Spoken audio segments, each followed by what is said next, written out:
I don't believe that he should be considered the greatest of all time. Steroids. Yes. In fighting is much different than anything else in the world. They make you stronger. They make you faster. They give you endurance. Recovery ability when you train. That's mainly what steroids do. Yeah, people it don't allows realize you to that. go there and go hard tomorrow, and go hard the day after, and go hard the day after, and go hard the day after. That's when you grow. That's when you become better. Yep. Because it gets to a point where you're like, damn, I can't give you everything today. Yes. But you can go back to back to back. And that was me at 36, right? Even though I was the best I could ever be, I'm working as hard as I could ever work in my life, knowing that I have to be ready. At 36, he's 28, right? So he's in his prime. He's in his prime, but that's the fight that he actually tested positive, and they made it a no contest. This is why I can't stand this dude, because somebody else that's not as good would have let me off the hook, Right? Because I was still there. And again, that's me. Football, neck, big neck, you know, short neck. Yeah. Most people just fall down from a head kick like that. I was still there. So I'm like doing this thing, running away from him. Yo. Daniel Cormier's insulting reason for excluding Jon Jones from his MMA Mount Rushmore has sparked another explosive war of words between these former rivals. Give me your Mount Rushmore fighters. Demetrious Johnson. Okay. George St-Pierre. Okay. Khabib. Khabib was undefeated. Nobody beat him. Fourth, God, that's where it gets tough. I would never put myself up there. Right. But I'm like right in that 4 to 7 range of. I thought you might put Anderson. Anderson had the steroid. Yeah. Right? I can't put Anderson. Like, I would like to put Anderson. If I'm saying all those guys included, then obviously John and Anderson are on that Mount Rushmore. But I don't do that. I refused it. It's not in fighting. What makes Jon Jones so unique? There is a dark side to Jon Jones. Jon Jones is a killer. He's a killer. When him and Cormier were in that interview, and they thought that the cameras were off. And they start talking to each other back and forth. Jon Jones has fired back after being completely shut out from Daniel Cormier's Mount Rushmore over his steroid test history. And trust me, he did not hold back. Plus, we've got Israel Adesanya and Demetrious Johnson weighing in on whether Jones should have taken that massive $30 million fight with Tom Aspinall. Well, if they offered Khabib $40 million, what did they offer Jon Jones to fight Aspinall? I think they offered, Johnson, he wanted 30. And I think they got the money. They got 30 for him, and he said no. Everything on the table, would you have rolled it for 30 million? Yeah. Bro, even if I wasn't a fighter for 30 million, I'd get my ass kicked for 30 million. Right, yeah, okay. And like I said, for 30 million, but I don't know how Jon Jones' body feels. Stick around, because this rivalry just reached another boiling point, and you won't want to miss Jones's savage response. Let's start with what kicked off this latest drama. Daniel Cormier appeared on Shannon Sharpe's Club Shay podcast and was asked to name his MMA Mount Rushmore, the 4 greatest fighters of all time. DC's picks were Demetrious Johnson, Georges St-Pierre, Khabib Nurmagomedov, and for the 4th spot, he mentioned Chuck Liddell or Randy Couture. But here's the kicker. He deliberately excluded both Jon Jones and Anderson Silva, citing one specific reason. Anderson had the steroids, so I can't put Anderson. I can't do that, not in fighting. I don't believe Jones should be considered the greatest of all time. Steroids in fighting are much different than anything else in the world. You just can't have that tied to your name, especially in fighting, and people call you the greatest of all time. Anderson had the steroid. Right? I can't put Anderson. Like, I would like to put Anderson. If I'm saying all those guys included, then obviously John and Anderson are on that Mount Rushmore. But I don't do that. I refused it. It's not in fighting. Barry Bonds was a Hall of Famer before he even went to San Francisco. Correct. Right? Yeah. Plus, he's hitting with a baseball bat. He's not punching someone in the face. What does it feel like? Now, DC wasn't completely dismissive. He called Jones the greatest talent the sport has ever seen and acknowledged his length, skills, and fight IQ. But when it came to GOAT status, that's where DC drew the line in the sand because of Jones's multiple failed drug tests. I don't know who beats Jon Jones. I really don't. You know, and obviously you guys know my feelings towards him, but he's good, man. I think it's going to take a heavyweight. it'll be one of those guys, one of those big guys that will shut the lights out. I just don't know if those guys can beat Jones over 25 minutes. Mm-hmm. He's a good fighter. You know, he has so many weapons, and, you know, look at me. You know, I feel I'm one of the greatest fighters of all time, and he beat me twice. Mm-hmm. So that says a lot about who he is as a competitor. He beat me twice. Mm-hmm. He beat me twice. He beat me. That's bad.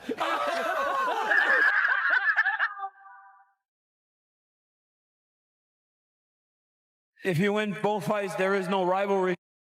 Remember, Jones defeated Cormier twice, but their 2017 rematch was overturned to a no contest after Jones tested positive for turinabol. He also tested positive for estrogen blockers in 2016, though arbitrators determined he didn't knowingly cheat. Well, Jon Jones was not having any of that disrespect. The former two-division champion took to social media with a series of posts that were absolutely ruthless. First, Jones threw some shade about always being the co-star in DC's story, tweeting, "When DC tells his story, somehow, I'm always the co-star. Thanks, at Shannon Sharpe 84, for the invite, even if I was only there in spirit. Airbnb." But then he got really personal with this haymaker. Jones, quote, "High school state champ, JUCO national champ, youngest UFC champion, greatest in MMA history, a lifetime of loss, victories and sacrifice, and this guy wants to write it all off as steroids. Honestly, it's insulting, but I can't help but laugh, knowing it was God-given abilities that made him feel so inferior." Don't you think that people can learn from their mistakes? Mistakes? Mistakes. You don't constantly make mistakes. No? You make mistakes, but you don't do them over and over and over and over. No. No, says who? Listen, we could do anything. We could run mountains together. We could swim laps together. We could do push-ups. We could do jiu-jitsu. We could. I will beat you at anything. Not even. I'm younger, stronger, Okay, more athletic, and I'll beat you 10 times out of 10 times. No, I know you like to sit there on your high horse, but I'm telling you right now, this is my life, and I'm willing to die to beat you. You don't deserve this. I'm bitter. I will show you that you don't deserve this. I'm not bitter at all. That you don't deserve this. I will die to beat you. You prepared to do that? John, the president, trying to say, he's out. Jon Jones has done it. Damn, that "feels so inferior" line had to sting. Jones basically said DC's entire argument comes from a place of insecurity because he could never beat him when it mattered most. But here's where it gets interesting. Despite all this animosity, Daniel Cormier actually credits his rivalry with Jon Jones for making him rich. DC revealed some shocking numbers about how that first fight changed his financial life forever.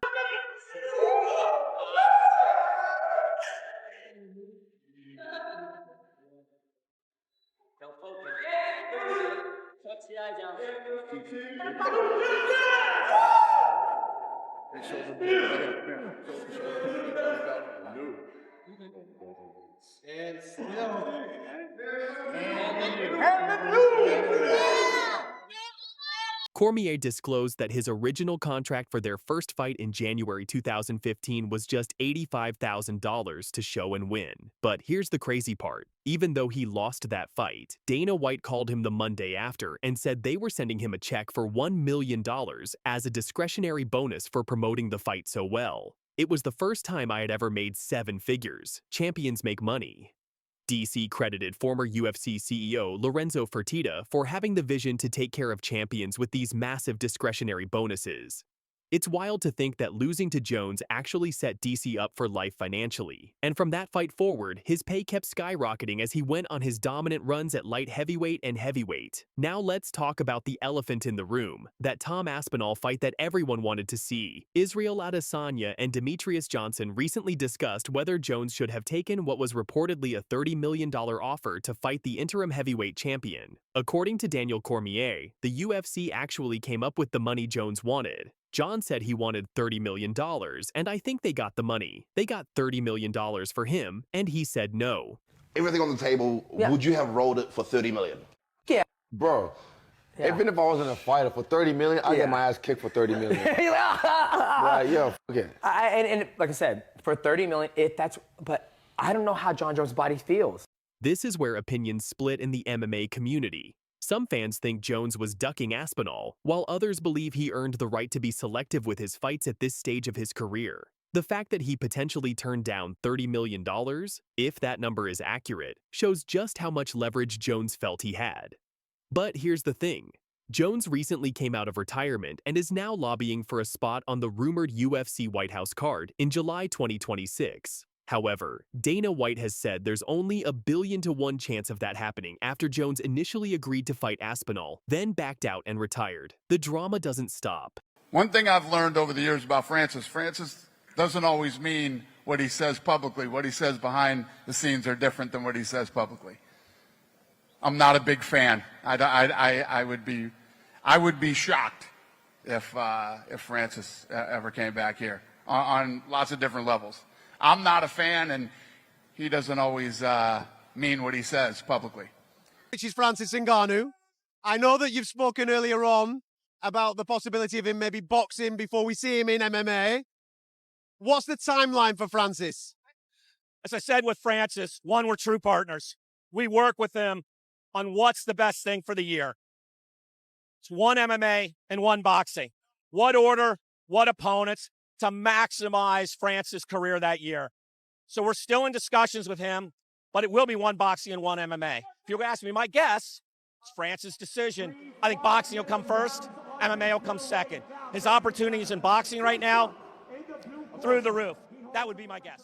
Don Davis sends a clear warning message to UFC and Dana White after Dana rejected Ngannou's potential UFC return. But wait, it gets better. Ngannou fires back with a brutal response, essentially saying, "Feed you out of your UFC. I don't need it." Do you want to come back? Where? To the UFC? Why? No, I'm asking, do you? I guess the answer is no. Yeah, what would I come back and do? I'm in the contract with PFL. No, is there a part of you that says, you know what, maybe I do want to come back. Maybe I want one more fight. I just have to ask the question because the whole conversation was surrounded. I definitely want to fight, but again, I'm expecting the PFL, and I hope that the PFL will make that happen. Yes, I want fight. I want more fight. You know, it's not like I want more fight, for sure.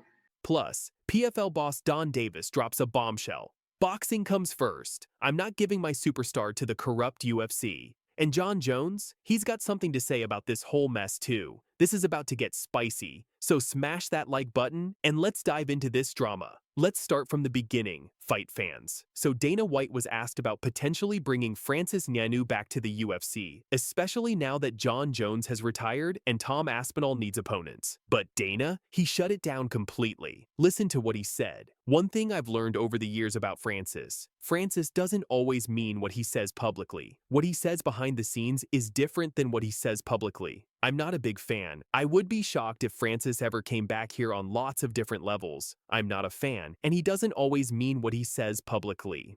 One thing I've learned over the years about Francis doesn't always mean what he says publicly. What he says behind the scenes are different than what he says publicly. I'm not a big fan. I would be shocked if Francis ever came back here on lots of different levels. I'm not a fan, and he doesn't always mean what he says publicly. Damn.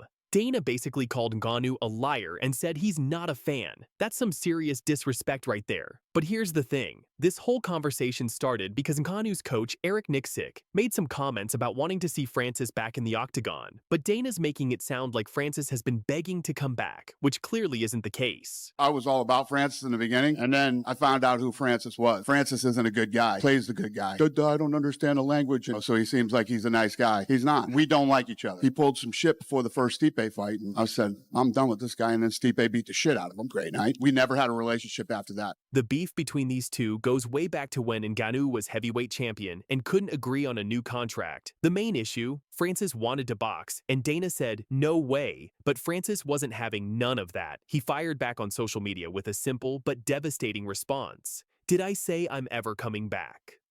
Boom. Short, sweet, and absolutely brutal. Francis basically said, when did I ever say I wanted to come back to your circus? But it gets better. On the Ariel Helwani show, Ngannou got even more savage about Dana's comments. Listen, Dana is Dana, and I'm not wasting my time trying to figure out Dana or what he said. He does his show. That's okay. And as I say, trying to make my life low-key. Why would I come back in? I'm under contract with PFL. Dana is Dana, and I'm not wasting my time trying to figure out Dana or what he said. He does his show. That's okay. And as I say, trying to make my life low-key. Do you want to come back? When? To the UFC? Why? No, I'm asking, do you? I guess the answer is no. Yeah, what would I come back in? I'm in the contract with PFL. Did you catch that? Dana is Dana. That's some next-level dismissive energy right there. Francis is saying, I don't have time for Dana's drama. I'm good where I am. And he's absolutely right. Francis is thriving with the PFL. He just became their inaugural superfight heavyweight champion with a brutal first-round knockout of Renan Ferreira.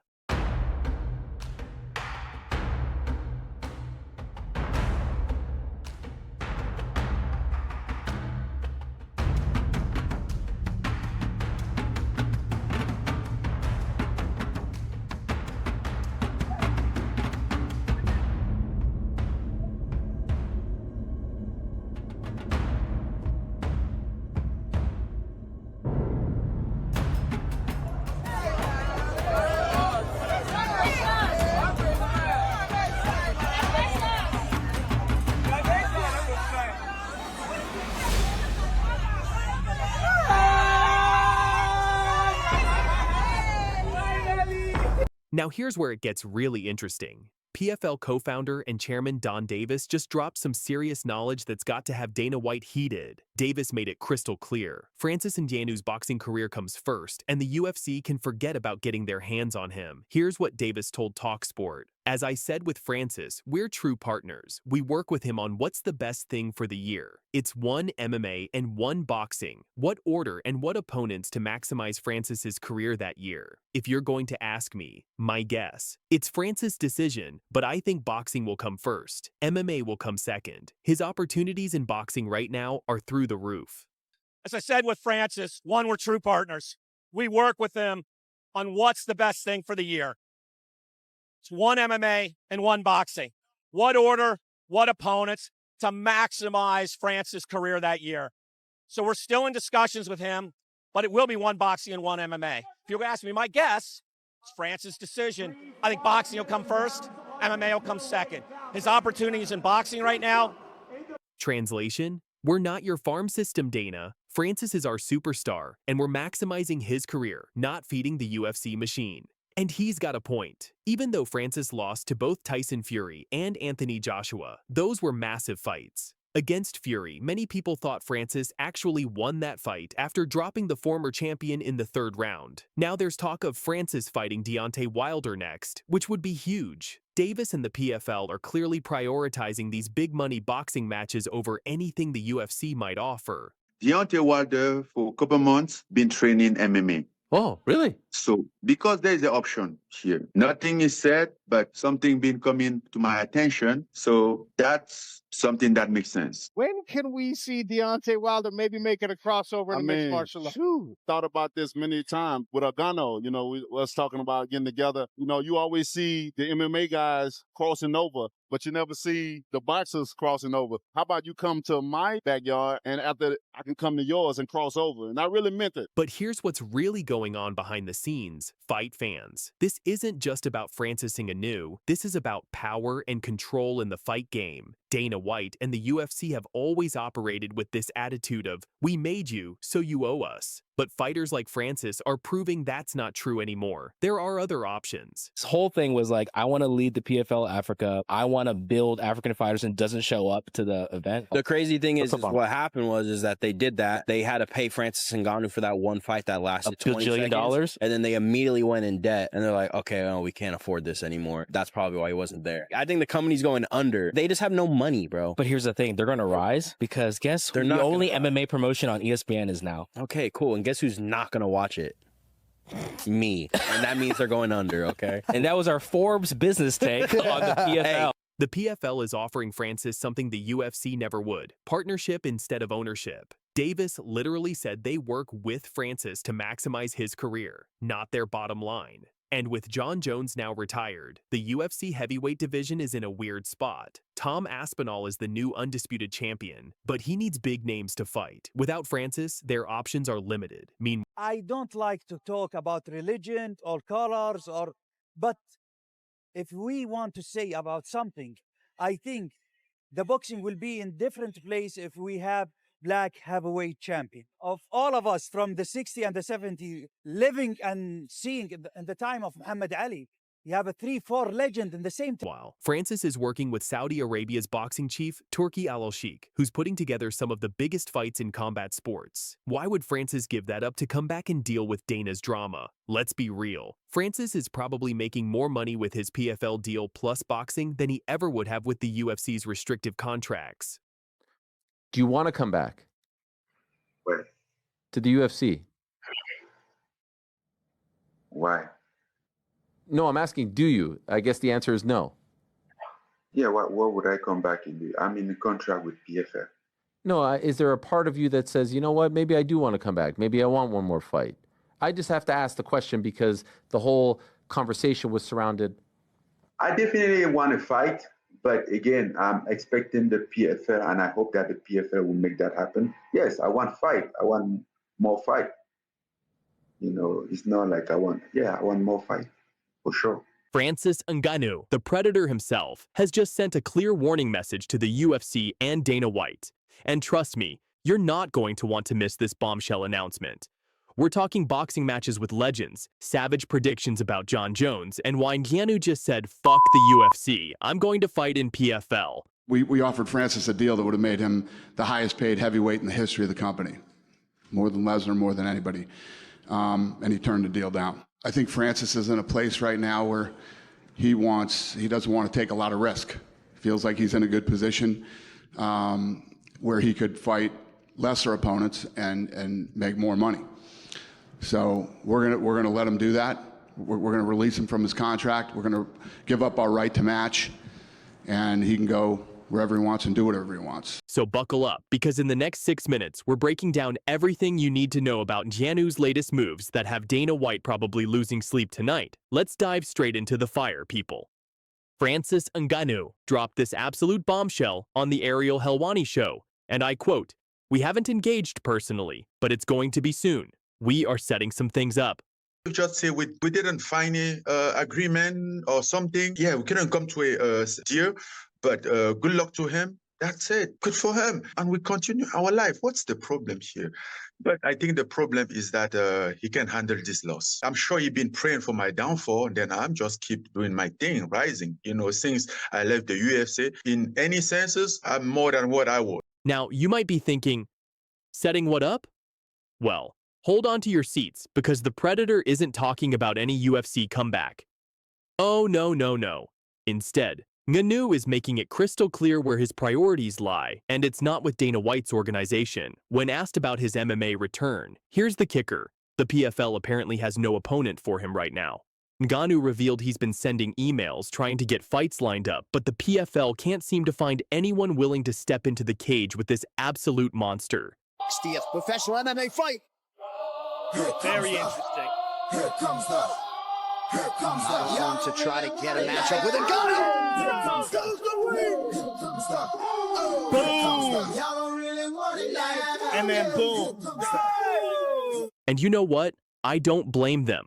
This is the same Francis Ngannou who knocked out Renan Ferreira in the first round at PFL's Battle of the Giants, the same man who pushed Tyson Fury to the absolute limit in boxing, the same fighter who made Cyril Gane look ordinary when he won the UFC heavyweight title. He's big trouble.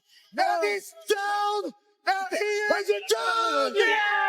The king has returned. So when the UFC comes knocking, and trust me, they will, Ngannou's message is loud and clear. I'm good where I am. But here's where it gets really interesting, fight fans. While the PFL can't find Ngannou an opponent, the boxing world is about to explode. Francis Ngannou is targeting none other than Deontay Wilder for his next boxing match. And when I say targeting, I mean this fight is practically happening. Listen to what Ngannou said. We haven't engaged personally, but it's going to be soon. We're setting some things up. We haven't engaged personally, but it's going to be soon. Soon that you'll talk to them? Yeah. Okay. We are still setting some things up, but I keep training. I'm training. Would that be your top choice right now? If you had a top choice in any sport, like #1 fight is Deontay Wilder in a boxing match? I would say so. Since the Jon Jones fight is off, I cannot be part of it. What does that mean when you say you cannot be part of it? No, I don't say I cannot be part of it. I say it cannot be part of my top choice. Got it. Okay, of the ones that are available. Yes. Okay.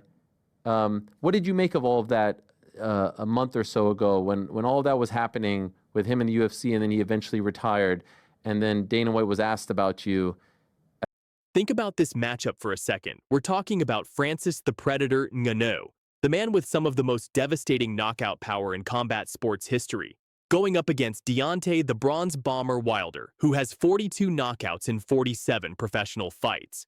This isn't just a fight, people. This is a collision course between two of the most dangerous punchers on the planet. But wait, there's more. Francis Ngannou also dropped some serious knowledge about the potential Jon Jones versus Tom Aspinall super fight that has everyone talking. And his take? Absolutely savage. Listen to this breakdown. Tom is young. He's very explosive. He's young, hungry. But you know what they said. They said young monkey is fast, but old monkey knows the way. I think we can all agree that Jon knows the way to victory. Who do you think would have won, Tom or Jon? Tom is young. He's very explosive. He's young, hungry, but you know what they said. They said young monkey strong is fast, but old monkey knows the way. Damn. Did Ngannou just call Tom Aspinall a young monkey? That's some next level trash talk right there. But here's why this prediction carries so much weight. Ngannou has been in there with both the old guard and the new generation. He's felt the power of youth, and he understands the craftiness of experience. When he says Jon knows the way, he's talking about Jon Jones, arguably the greatest light heavyweight of all time, the man who's been finishing legends since he was barely out of his teens. Tom Aspinall might be explosive, he might be hungry, but Jon Jones? That man is a surgeon inside the octagon. He doesn't just beat you, he breaks down your will to fight. And Ngannou calling out Jones' retirement as a negotiation tactic? Brilliant analysis. He said, if he decides tomorrow he's fighting, then that retirement is void. It means nothing. Maybe a maneuver of negotiation. Retirement doesn't mean anything. If he decides tomorrow that he's fighting, then that retirement is vowed. It means nothing. Nobody will stop him. If he keeps training, that doesn't change anything. This is Ngannou showing he understands the game behind the game. While everyone else is taking Jones's retirement at face value, the Predator sees it for what it really is, a power play. Now let's talk about the elephant in the room, Francis Ngannou's relationship with the PFL.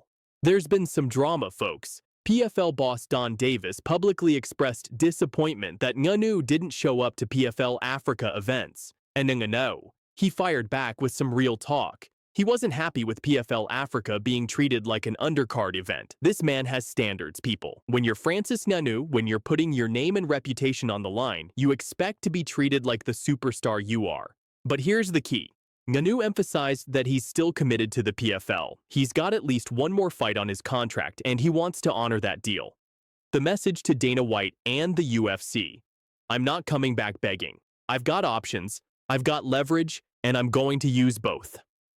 This is chess, not checkers, and Ngannou is playing at a grandmaster level.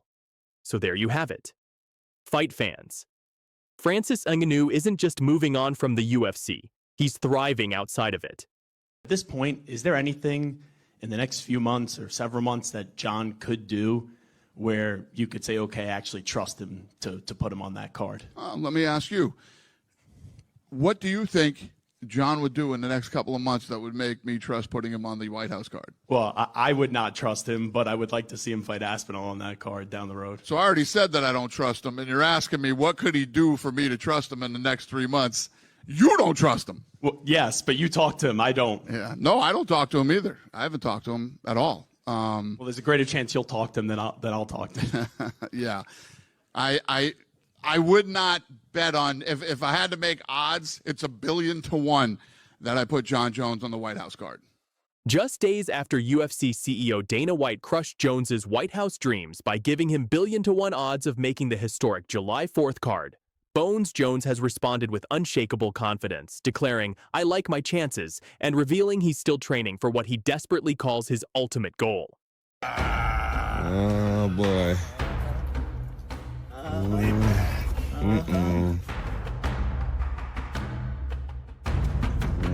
Boy. Spider webs.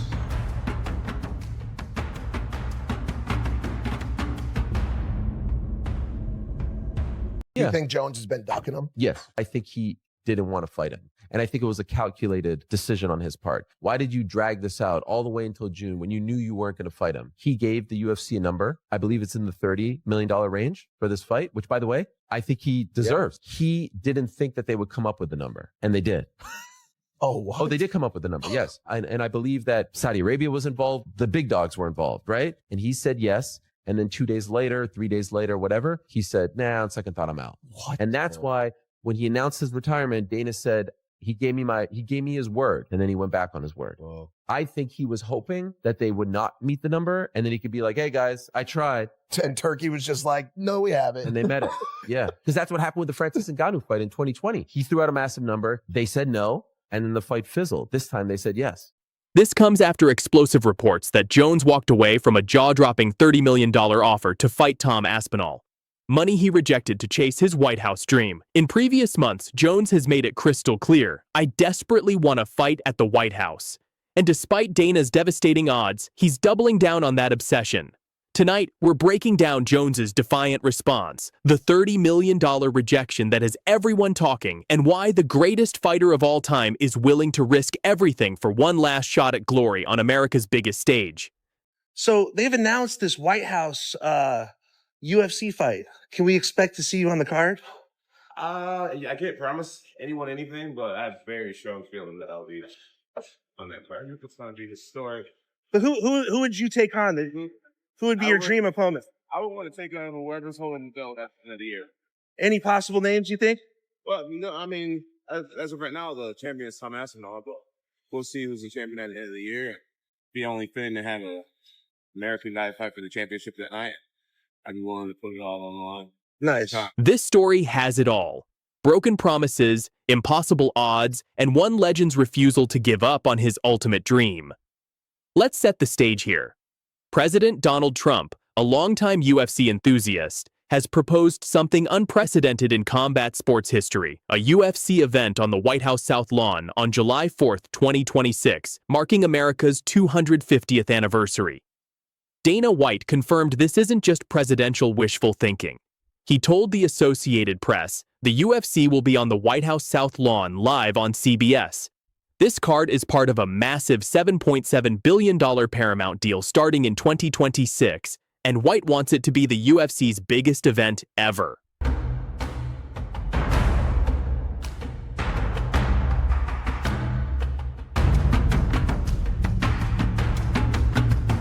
When Jon Jones caught wind of this historic opportunity, his eyes lit up. Here's a fighter who's conquered nearly everything in his sport, the youngest UFC champion at 23, 8 successful light heavyweight title defenses, heavyweight champion. But he's never fought for his country on such a monumental stage. Jones didn't hide his enthusiasm, posting on social media about wanting to represent America and giving himself a greater purpose. He even gifted President Trump his heavyweight belt cage side at UFC 309, seemingly positioning himself for this dream fight.